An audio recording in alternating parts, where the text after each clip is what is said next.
That fit is a what we call the, oh my god,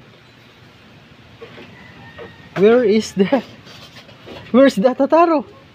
Oh my god, oh my god, where? Ato. Sa ano, dalong pagpinto. Oh my god, my thesis is cancelled. Oh my god. Don't run it. Don't run out. Don't run out. Okay. I think the, oh my god. Oh my god. You can do it. You can do it. You can do it. You can do it, man. Mauton kita ka abalong, mga katrabaho. Ayan. This called abalong. In English, abalong. Abalong. Abalong. In Bisaya, aba. Long. And inside of these leaves is we have a tataro, which there is the waist behind this enos, and this tataro is called in English called malano nga sa English ang kwan, ang tataro, ang green na uod, ano ba tawag dyan, ang larva no, lava ano yan, ano, sa bulkan. Ayan. So yeah. Ang sa harapan ng camera is na nasa kanyang wit po, at meron siyang antenna, and I think this larva is so busog na busog. Ayan, and nakikita natin siya. Wag kang magano, kayo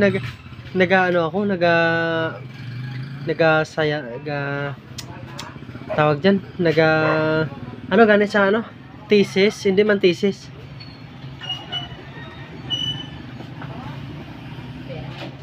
ha, hindi experiment, ano,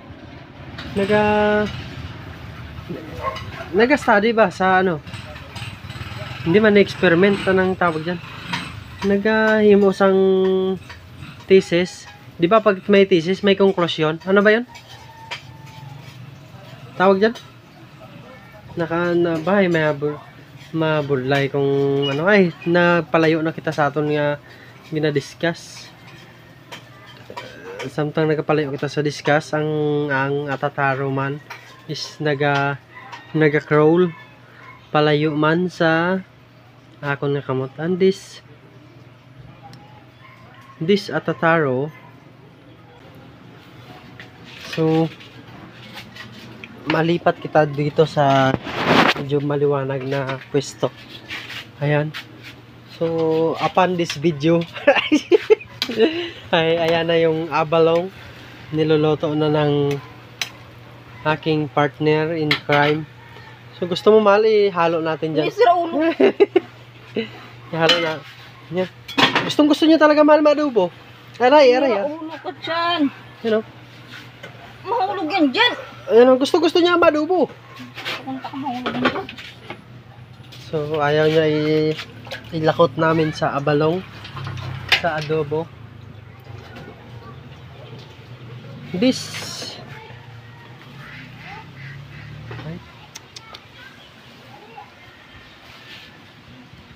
medyo madulom siya eh.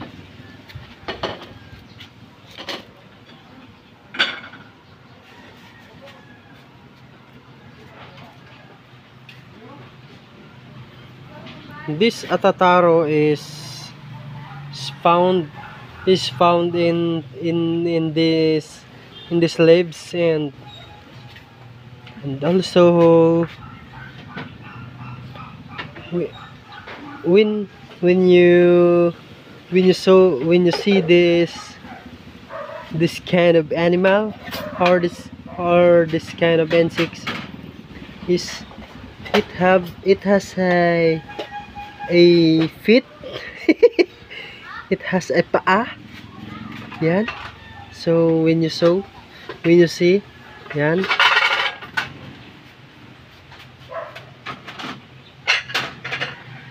There's a little feet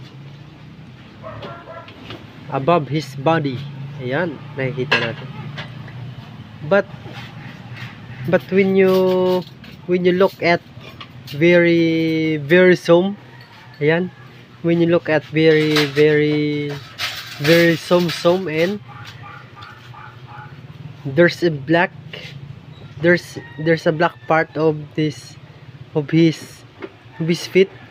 I think that is what we call the cocoa part, and there's a brown part. When we see brown part, I think this animal is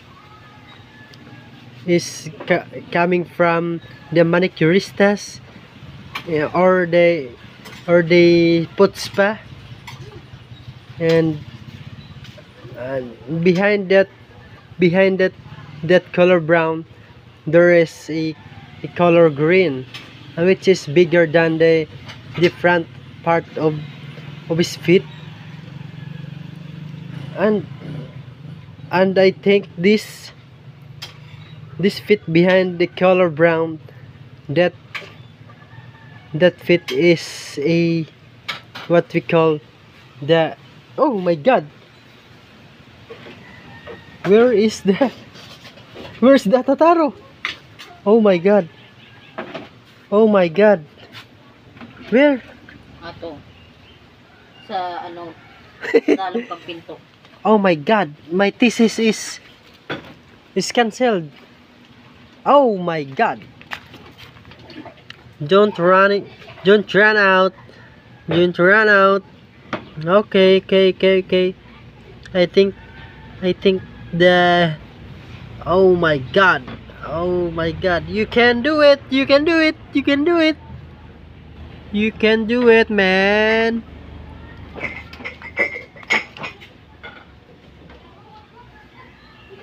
And I'm still confused why this larva can easily crawl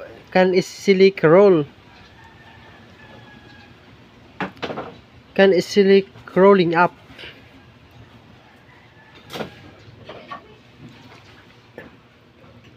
Even this leaves, I plaster it into into bangin style.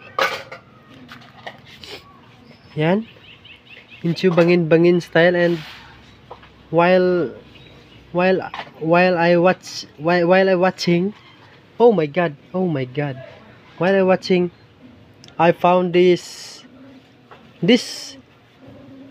okay, now I know. Yan. So para siyang mga rubber na nakadikit sa salamin. When you look at very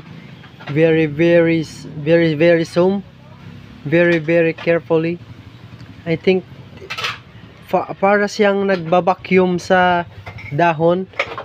When you saw a movie of Tom Cruise, the Mission Impossible, the exciting part of that movie is when Tom Cruise climbed into the salamin part of the building and then crawling up. Yan.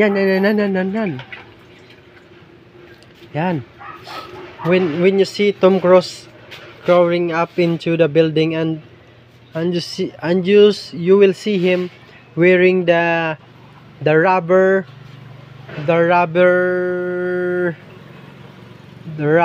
technique, or what's called, malano sa English ang ang rubber na pampadikit, Rubber na pampalikit? yung sa pang salamin. when you see Tom Cruise climbing at the building using the rubber. For those who knows, for those who knows that kind of equipment, you can comment as, oh my god, when you see it very, oh my god, there's a head. Kaya pala matalim ang kanyang ang kanyang, oh my god, I think, wow, it can easily eat the part of these leaves. Wow. And then I saw this insects or this larva can eat very, faster than my YouTube viewers. Oh my god. See?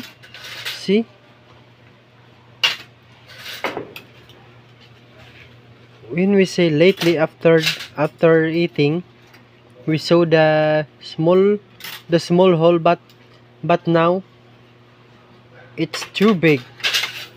Oh my god. He can eat very, faster. And then maya I think ano na naman siya, maglabas na naman siya ng kanyang dumi sa kanyang anus.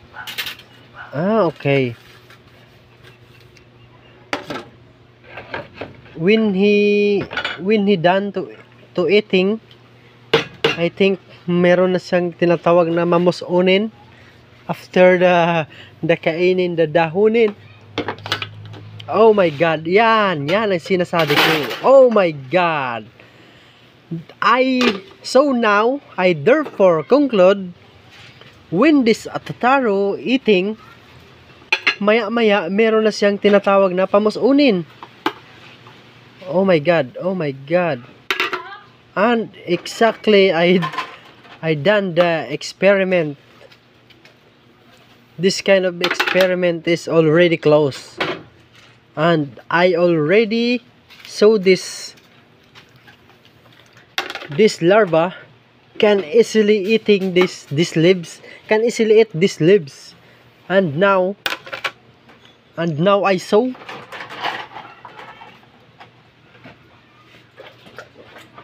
and now we saw when he eating, he already been throwing his dumi in.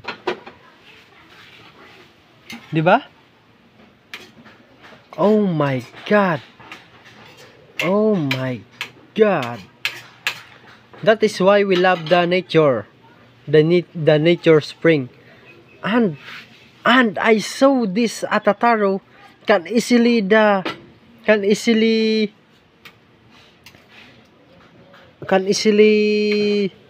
U-turn, because his body has already a power steering movement.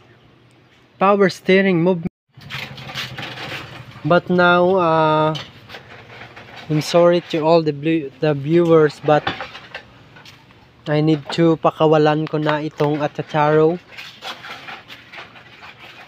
dito, and I need to hatid here into to hatid this Atataro into the new lives. But now ayan, nakikita natin kumakain na naman siya. And then mamaya magko-conclusion na naman tayo. Yan, magko-conclusion na naman tayo. So while he eating, his anus is already, ayan. Oh, so you have to be patient to videos, because my storage is already intact, is already full. Ayan. But this Atataro is not full. because he attacks the leaves. Ayan, very very faster.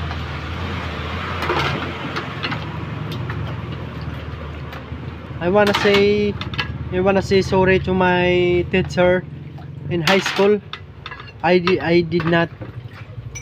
cannot speak very fluent in English, and the science also is not good while experimenting this Atataro, but in real life, in real situation, I can conclude that this Atataro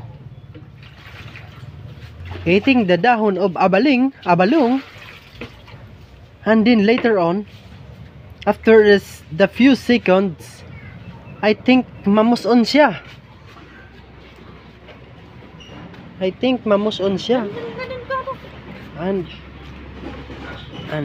And that is the inus part of this Atataro.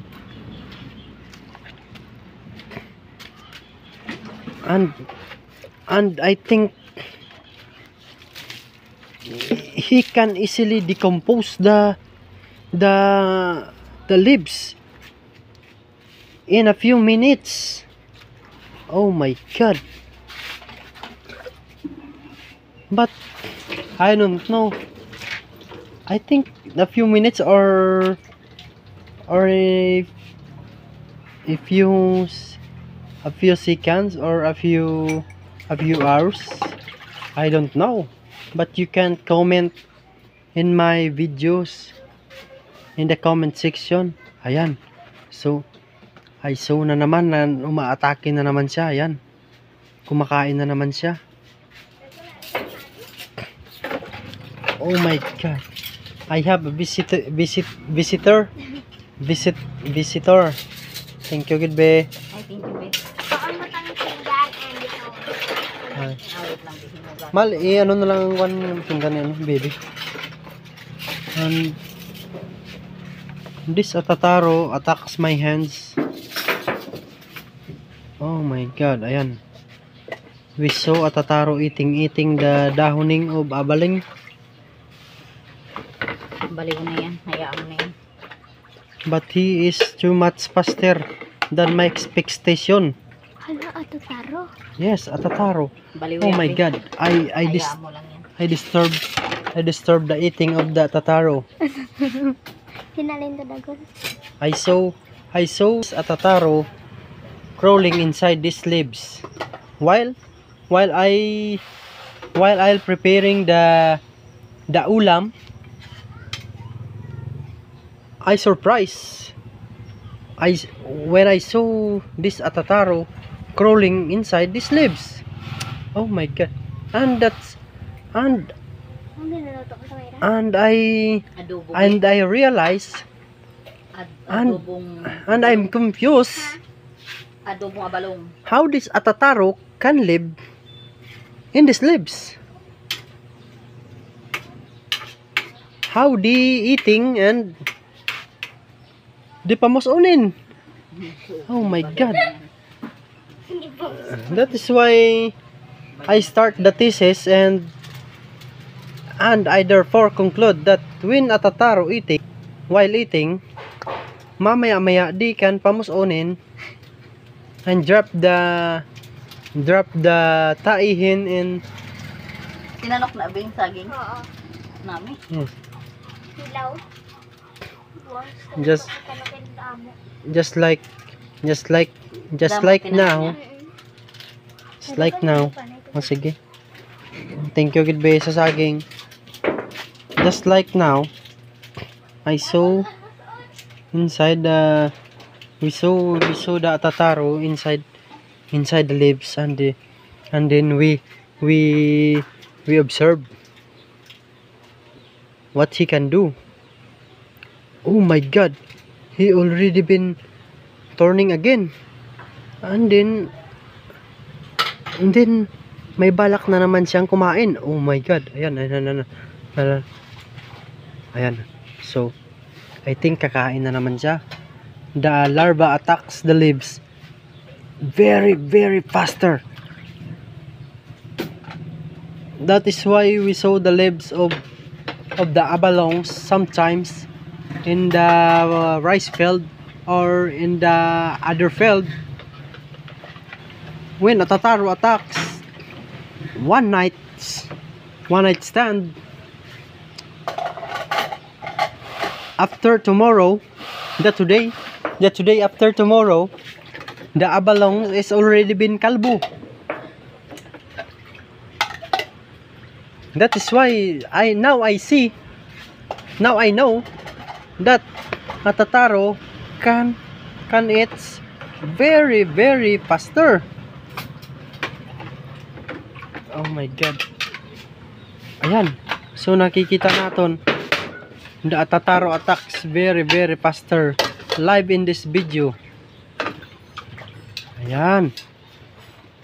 Oh my god. What if I wanna do a content like this, like the animal, like what the animal habits in their lives, how they can live in this world with the surprising moments. The larva attacks the leaves of abalongs very very faster.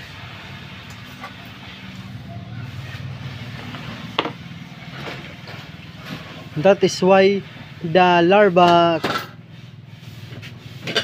is so tambok. That is why the larva is so tambok in a very very few moments.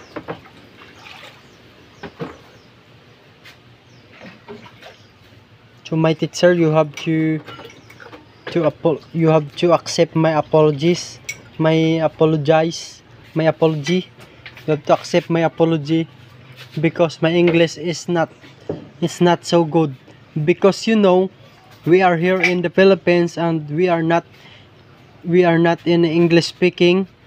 We have the Pambansang Tagalog words. We have the Pambansang Tagalog salita. That is why the English is, I think, that's not also the second or not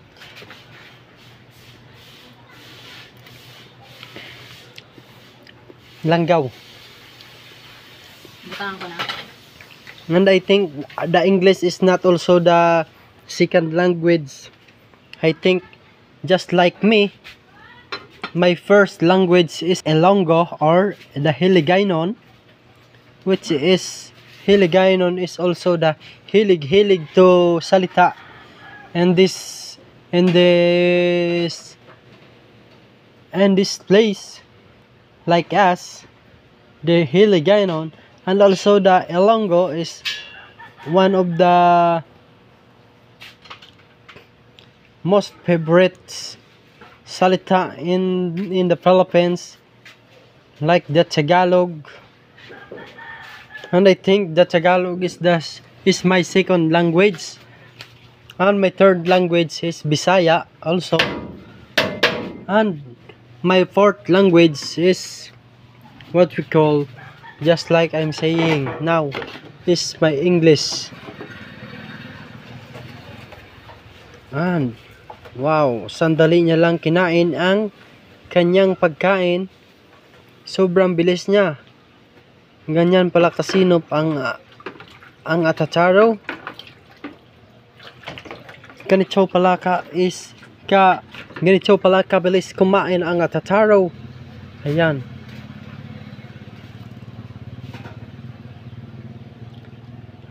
Ang dami ko nang nakita na movie. Kaya pala yung movie ay parang totoo, kasi totoo naman talaga ang nakikita natin. Ayan.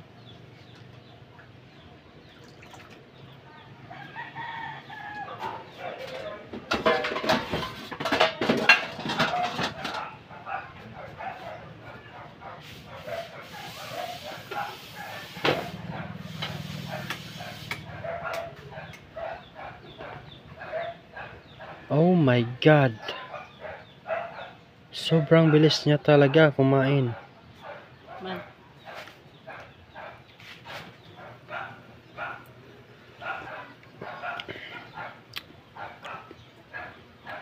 Lagyan mo ng kunting asukal. Kunting langgaw pa sana. Kagaya kagabi. Tapos, lagyan mo ng kunting anghang, mahal. So ngayon, hanggang dito na lang ang ating video, and kasi kakain na kami ng abalong na kinain ng atataro. The atataro, I will let him go in the new plant. In the new plant. But the leaves of abalong is I put in the top of these flowers, what we say the croton flowers, and I wanna get the spicy chili. Ayan, the spicy chili, and put it into the abalong to make it taste good, to make it a little spicy, because the abalong sometimes is what we call the makatul. Makati in Tagalog, Makati, not Makati. In English, Makati. In English word, itchy. Wala. In English word, itchy. Itchy. Okay. I put it into the chopping board, which is made from kahoy. And then, where is the knife? We have to ligis this. We have to donut this. What is the English of donut? We have to press it very hard. Not hard, but a little to make it durog. And then we will put it into the top of this world, of this abalong. Wow, the taste. Oh my god, my wife cooked the abalong very delicious, very masarap. Yan. Bago pa man maunahan kami ng atataro, niluto na namin ang kanyang pagkain, kasi kami po ay gutom na rin at kakain. So hanggang dito na lang din. This abalong is good for gata, which is the niyog like this one. Oh, too big. Baba mo na yan. But sometimes you need to put a simple cook, which is you have to put some like some sinigang tricks, or the labog tricks. And the main ingredients of this abalong is the luya. And luya and the house to make it taste good. And this saging. So hanggang dito na lang.